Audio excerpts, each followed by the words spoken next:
राधे राधे बंधुओं, बहुत स्वागत है आपका हमारे डिजिटल प्लेटफॉर्म स्तुति पर। बंधुओं, इस वीडियो में हम बात करेंगे कि किन राशि के जातकों को सूर्य के मिथुन राशि में गोचर से अशुभ फल प्राप्त हो सकते हैं। साथ ही बताएंगे कि इस अशुभ फल से बचने के लिए क्या उपाय करना है।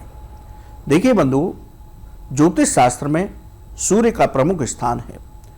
सूर्य नवग्रह के राजा हैं और आत्मा का कारक हैं। इसलिए सूर्य का राशि परिवर्तन सभी 12 राशि के जातकों पर प्रभाव डालता है। सूर्य 15 जून को रात्रि 12:12 पर मिथुन राशि में प्रवेश करेंगे। इसे मिथुन संक्रांति का पर्व भी माना जाएगा। इस दिन सोमवती अमावस्या का भी पर्व मनाया जाएगा। अधिक मास की अमावस्या रहेगी। मिथुन राशि बुधदेव की राशि है। सूर्य इस राशि में गोचर करते हुए 1 महीने तक कुछ राशि के जातकों को थोड़ा परेशान कर सकते हैं, लेकिन जो उपाय हम बताएंगे उन्हें आप करते हैं तो इस गोचर के अशुभ प्रभावों से आप बच सकते हैं। चलिए जानते हैं कौन सी राशियां हैं जिन्हें अगले 1 महीने तक किस तरह संभल कर रहना है। पहली राशि है वृषभ राशि।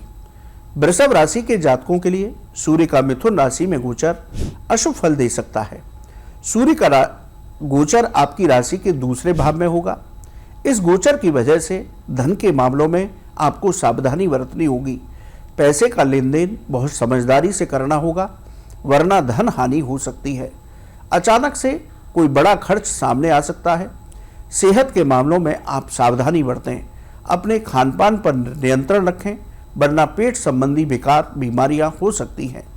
अपने क्रोध और वाणी पर भी आपको नियंत्रण रखना होगा। परिवार में विवाद की स्थितियां बन सकती हैं। नौकरी में अधिकारियों से मतभेद होंगे। कारोबार में कोई बड़ा निवेश सोच समझ करके करें। अगली राशि है कर्क राशि। कर्क राशि के जातकों के लिए सूर्य का मिथुन राशि में गोचर अशुभ फल दे सकता है। आपकी राशि के द्वादश भाव में सूर्य का गोचर होगा। 12वें भाव में गोचर की वजह से आपके खर्चों में वृद्धि हो सकती है। अनावश्यक खर्चों पर नियंत्रण नहीं रखा तो आर्थिक स्थिति बेहद खराब हो सकती है और आपको कर्ज लेना पड़ सकता है। इस दौरान अनचाही यात्राएं हो सकती हैं, जिस पर समय और धन दोनों खर्च होंगे। नौकरी में अधिकारियों से विवाद हो सकता है। कार्य क्षेत्र पर धैर्य से काम लेना होगा, वरना आपकी नौकरी पर आंच आ सकती है। व्यापार में रुकावटें आ सकती हैं। विदेश संबंधी मामलों में थोड़ा धीमापन रह सकता है। कोर्ट कचहरी में यदि आपका कोई विवाद चल रहा है तो वहां आपको सावधानी बरतनी होगी। इसी तरह अपनी सेहत को लेकर लापरवाही न बरतें। वृश्चिक राशि। वृश्चिक राशि के जातकों के लिए सूर्य का मिथुन राशि में गोचर अशुभ फल दे सकता है। सूर्य का गोचर आपकी राशि के 6वें भाव में होगा। इस गोचर की वजह से आपको अचानक से किसी समस्या का सामना करना पड़ सकता है। काम में बाधाएं आ सकती हैं। आप वाहन सावधानी से चलाएं। दुर्घटना या चोट लग सकती है। नौकरी में परिवर्तन सोच समझ करके करें। कार्य क्षेत्र पर कोई भी काम जल्दबाजी में करने से बचें। व्यापार में विरोधी आपको परेशान कर सकते हैं। विदेश संबंधी मामलों में रुकावट आ सकती है। अचानक से कोई बड़ा खर्च सामने आ सकता है, इसलिए धन के मामलों में आपको सावधानी बरतनी होगी। सरकारी कर्मचारियों से आप किसी तरह का विवाद न करें। सेहत का ध्यान रखना होगा। क्रोध और वाणी पर नियंत्रण रखना होगा। कुंभ राशि। कुंभ राशि के जातकों के लिए सूर्य का मिथुन राशि में गोचर अशुभ फल दे सकता है। आपकी राशि के 5वें भाव में सूर्य का गोचर होगा। इस गोचर की वजह से छात्रों का ध्यान पढ़ाई से हट सकता है, इसलिए अपना मन एकाग्रता के साथ पढ़ाई में लगाएं। माता पिता भी बच्चों की पढ़ाई का ध्यान रखें। शेयर बाजार में जल्दबाजी में कोई निवेश न करें, नहीं तो धन हानि हो सकती है। धन का आगमन इस दौरान सामान्य रहेगा। कोई बड़ा खर्च अचानक से सामने आ सकता है। संतान पक्ष की चिंता बनी रहेगी। सेहत का ध्यान रखना होगा। गर्भवती महिलाएं इस दौरान अपने स्वास्थ्य का विशेष ध्यान रखें। नौकरी में किसी पर भी अधिक भरोसा न करें। कोई अपना ही आपको धोखा दे सकता है। सभी कामों को आपको स्वयं देखना होगा। कारोबार में कोई बड़ा निवेश न करें। धन का लेन देन कारोबार में बहुत संभल कर करिए। प्रेम संबंधों के लिए यह समय अच्छा रहेगा। अपने प्यार को वैवाहिक जीवन में बदलने का ये सही समय रहेगा। मीन राशि। मीन राशि के जातकों के लिए सूर्य का मिथुन राशि में गोचर अशुभ फल दे सकता है।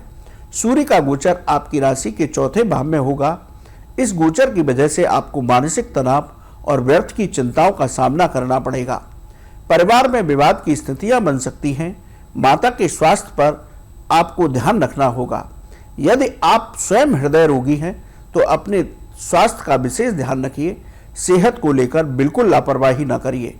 प्रॉपर्टी लेते समय बहुत सावधानी बरतें।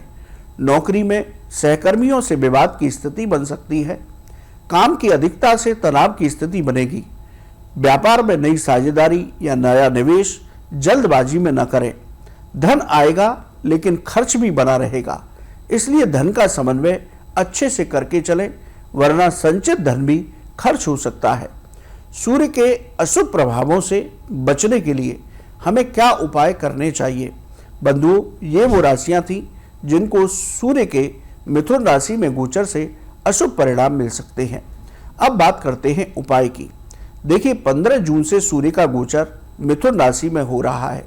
जिन राशि के जातकों के लिए यह गोचर अशुभ फलदायी है, वे रोज सूर्य देव को जल में गुड़ और रोली मिलाकर के अर्घ दें। यदि ये अर्घ आप तांबे के पात्र से देते हैं तो बहुत उत्तम होगा। अर्घ देते समय सूर्य देव के मंत्रों का जप करें। रोज अपने इष्ट देव की पूजा करें। हनुमान चालीसा का एक पाठ जरूर करें। ब्राह्मण और गरीबों को दान दें। लाल कपड़े, गेहूं, आटा, गुड़, तांबे की वस्तुएं, इनको दान करना बेहद शुभ होता है। इस दौरान गाय को रोटी के साथ गुड़ खिलाएं। इन सामान्य उपाय को आप करते हैं तो सूर्य के इस अशुभ परिणाम से आप बच सकते हैं। बंधु, आपको ये वीडियो कैसा लगा कमेंट बॉक्स में लिखिए। यदि आपका कोई प्रश्न है तो उसे भी कमेंट बॉक्स में लिखिए। राधे राधे। क्या आप जानते हैं श्री कृष्ण ही काली है? क्या आपको पता है राधा जी ने श्री कृष्ण के सामने कौन सी 3 शर्तें रखी थी?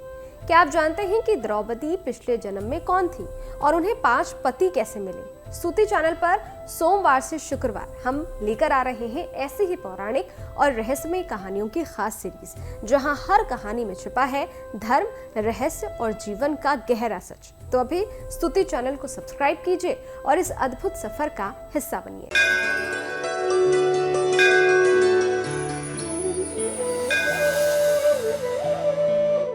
क्या आप जानते हैं श्री कृष्ण ही काली है?